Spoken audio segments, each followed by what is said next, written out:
Hey guys, Culture here. This is a video from the World of Warcraft 4.1 patch PTR. This is going to be a video of the first boss of the new Zul'gurub instance. It's going to be kind of a little kind of half-assed guide of what I've put together from just a couple of attempts in the fight. This is a wipe, but it shows pretty much everything that happens in the fight. So first of all, you can see he's casting this thing called Whispers of Hethys. What that seems to do is it just channels random damage for over 8 seconds to a random person in the raid, which needs to be healed through as far as I can tell. You can see now there's two people who have Toxic Link. They have a little beam going between them and they're both exploding with poison damage.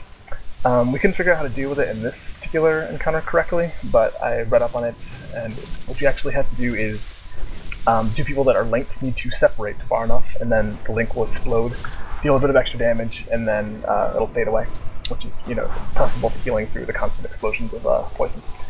So you see now he's turned into, he has the blessing of the snake god or something like that, which turns him into this giant snake. He has a breath attack in this phase, which will, I think it points in one direction, so I think the tank is able to move out of it if he's quick enough. However, as you can see, there's all these little lines of green all over the floor. These get drawn in, I think there might be a couple of different patterns. It's not, they don't like seem to chase people directly, but they move in like a kind of a pattern to make like a little maze almost of poison. It seems like you may be able to jump over those without taking damage. If you do stand in them though, you take about 40,000 damage per second, so it kills you quite quickly if you do stand in it.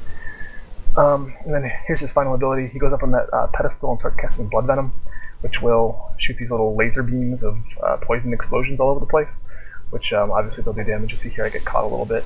It takes about 30k per hit from that. And then after that he goes into a short stun for about 5 or 6 seconds where he takes 100% extra damage and all those poison lines dissipate.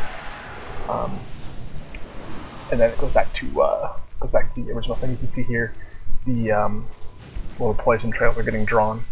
They're not really, you know, they're not following anybody or anything like that. They're just kind of moving in the pattern.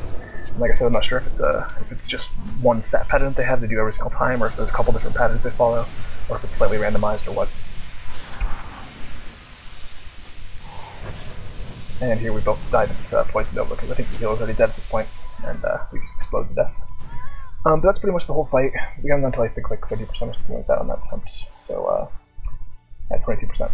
So it's not a terribly difficult encounter as long as people are able to avoid the very, very many green things on the floor.